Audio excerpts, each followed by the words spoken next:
Assalamualaikum warahmatullahi wabarakatuh. Jumpa lagi dengan saya di Rabu Misteri.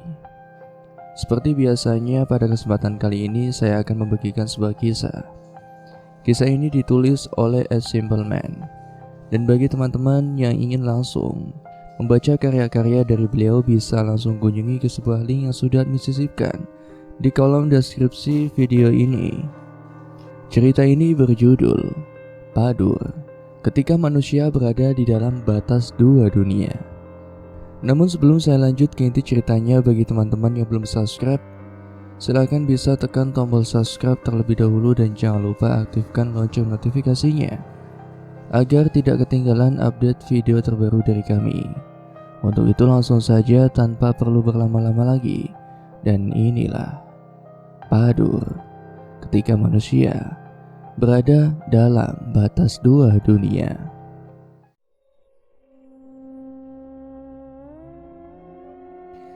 Saya tidak bisa menampik sepanjang hidup saya sudah pernah beberapa kali mengalami gangguan gaib yang entah sudah keberapa kali saya alami. Mulai dari gangguan biasa sampai gangguan yang sampai membutuhkan campur tangan pertolongan orang lain. Mulai dari sosok anak kecil yang tidak terima karena binatang kesayangannya nyaris saya tangkap, sampai hantu wanita yang dulu sempat mampir di kehidupan saya meminta saya, tapi sampai saat ini, saat saya menulis cerita ini, ada bagian dari diri saya yang lain yang masih menolak hal ini. Dunia lain atau apa yang disebut dengan dunia gaib masih terlalu tabu bagi saya, padahal saya sendiri sudah tidak asing dengan hal ini. Sampai akhirnya saya mendapatkan jawaban dari seseorang. Beliau menyebut apa yang saya alami ini dengan sebutan padur, di mana batas dua dunia dipertanyakan. Bila saya menyelam ke dalam ingatan masa lampau saya jadi mengingat satu kenangan, di mana itu adalah pertama kali saya mulai bersentuhan dengan hal-hal gaib. Iya, saya masih ingat betul saat melihat wanita mengenakan pakaian gaun putih, berambut panjang sedang berlutut, membelakangi. Ini sedikit menggelitik tapi cukup membuat merinding, terutama bila memikirkan bahwa apa yang saya lihat adalah saat dimana matahari masih di atas kepala. Siang hari loh. Tak hanya itu, saya sedang bersama kawan lain, lebih dari 5 anak. Jadi, apakah hantu benar-benar muncul di waktu malam? Rumah saya berjarak tak jauh dari kuburan. Di depan rumah saya ada lahan luas, lahan milik Bu Rombe. Kalian tahu siapa dia? Dari lahan Bu Rombe bisa melihat langsung ke arah gerbang kuburan, tempat saya melihat wanita misterius itu. Saya yang pertama melihat lantas berhenti, mematung, memandang ke sosok misterius itu untuk membenarkan apakah yang saya lihat itu benar-benar saya lihat. Saya lalu memanggil sepupu saya, bertanyalah saya padanya, iku sopo? Sepupu saya juga melotot, bingung, melihat bersama-sama ada keinginan untuk mendekati. Serius, waktu itu saya sudah berjalan perlahan-lahan mendekat. Mungkin penasaran, tapi untungnya saat itu sepupu saya menghentikan dia, lebih memilih memanggil Simba, kakak saya, yang kebetulan sedang berkebun di samping. Pergilah saya ke kakek bersama sepupu saya. Kami memaksa orang tua yang cukup renta itu untuk ikut melihat sosok wanita yang membelakangi kami, tepat di area kuburan. Saat kami menunjukkan itu pada beliau, sosok itu sudah hilang, lenyap, benar-benar tidak ada di tempatnya. Aneh. Saya dan sepupu kemudian bengong. Kakek ngedumel, marah bilang kalau kami sedang mengerjainya. Saya bertanya ke sepupu untuk membenarkan apakah penglihatan saya itu menipu. Sepupu saya hanya menjawab apa yang saya lihat juga dia lihat. Tapi bagaimana sosok itu bisa hilang begitu saja? Entahlah. Sampai sekarang tiap saya ingat hal itu antara geli dan tidak habis pikir. Lalu semakin dewasa saya masih mencoba berpikir secara rasional. Meski pengalaman saya dengan dunia seperti itu semakin banyak, disinilah saya bertemu dengan Bono, seorang yang akan saya ceritakan hari ini. Pertama kali saya kenal dengan Bono karena teman saya, seorang perempuan, rekan kerja yang sedang dipelet oleh seorang lelaki. Teman saya berkata bahwa sudah 1 minggu dirinya merasa aneh.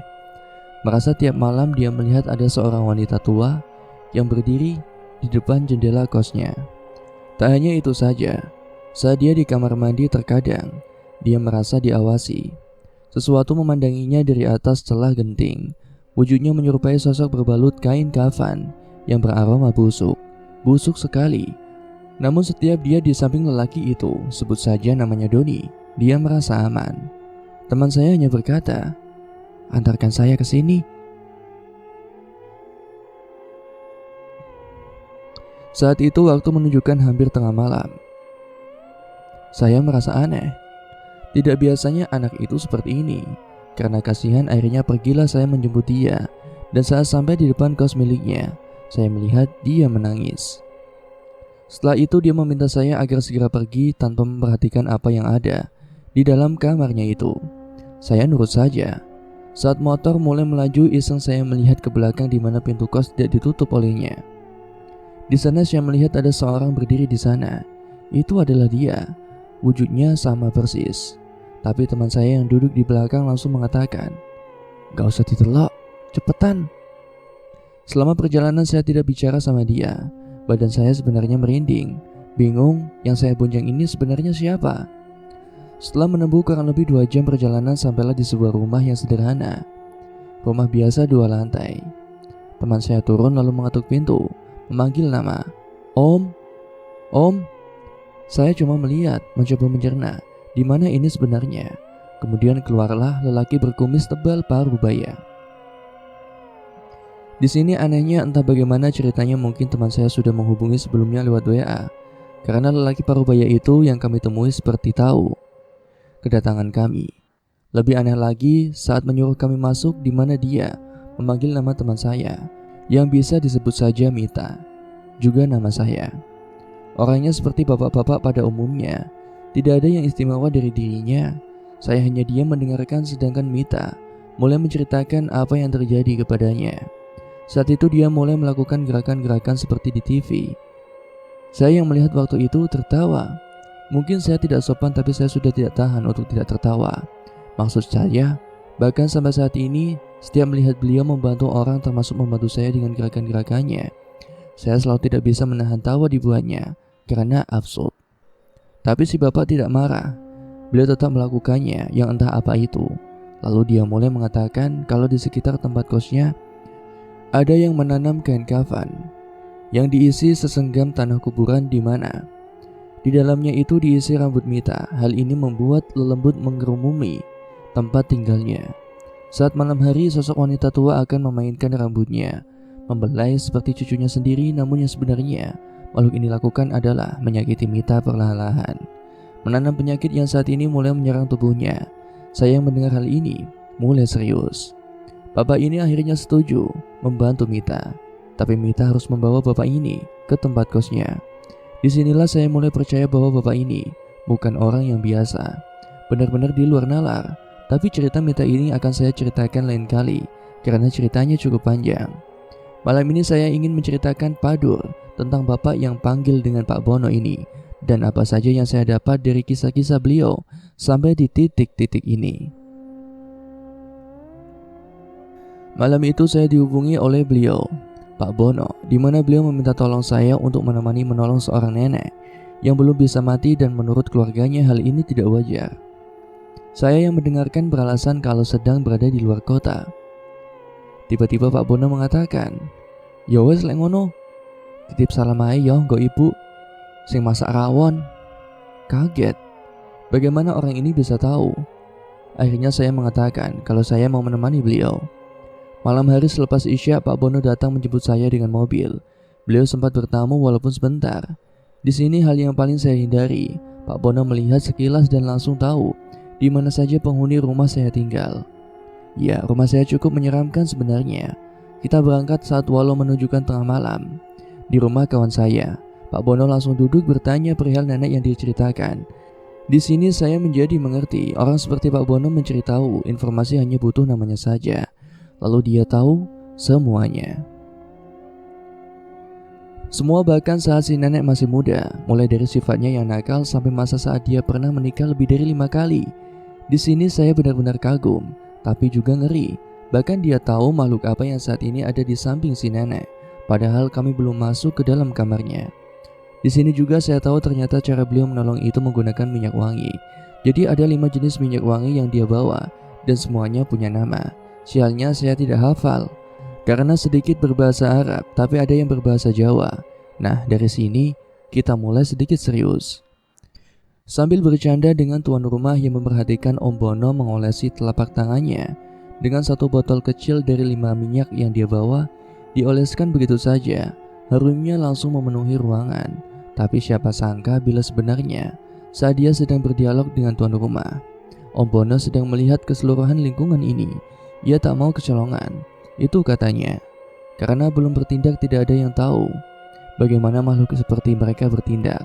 Sudah lebih dari 4 kali saya memperhatikan Om Bono ini mengulesi telapak tangannya, sampai akhirnya di botol kelima dia mengatakan kalau sosok yang ada di samping nenek bukan khodam sembarangan.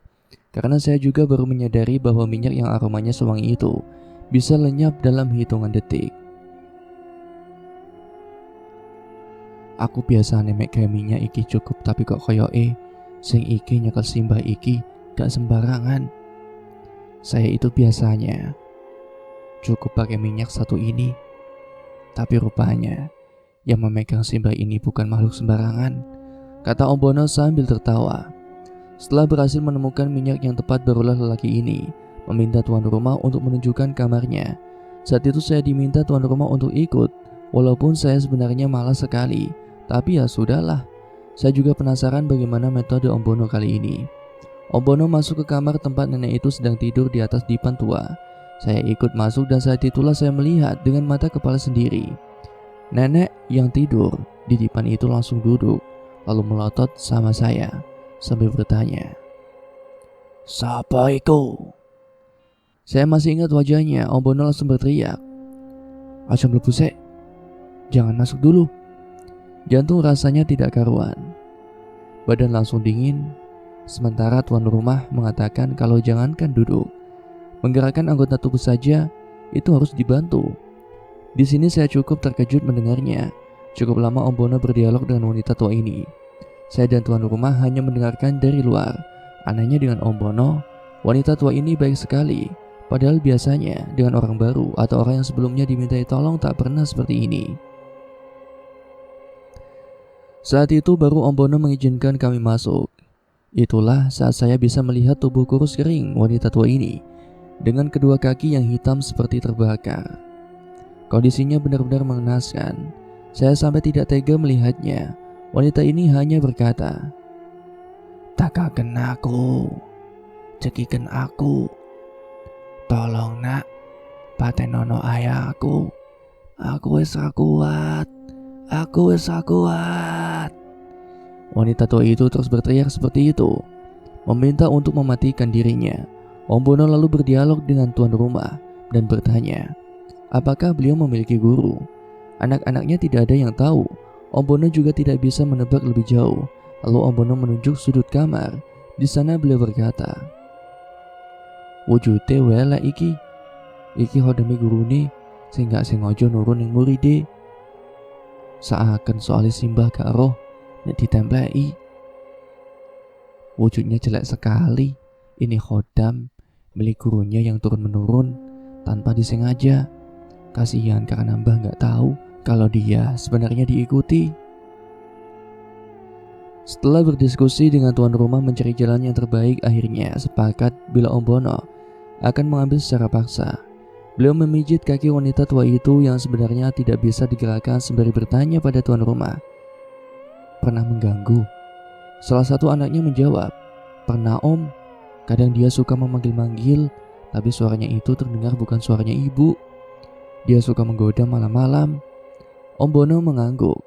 Saya yang penasaran lalu bertanya, "Memanggil bagaimana, Bu?" Disinilah tuan rumah bercerita. Saat beliau tidur sendiri di kamar, tiba-tiba terdengar suara, "Ti, tangi yo Ti, mrene Nduk, ibu kangen."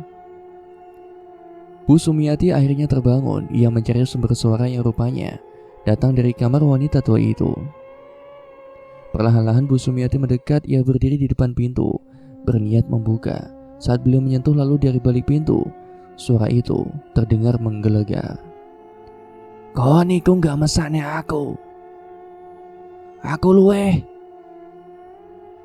Suara itu seperti suara lelaki.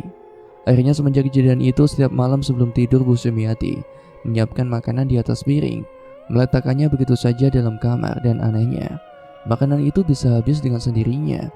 Padahal wanita tua itu tidak bisa bergerak sama sekali.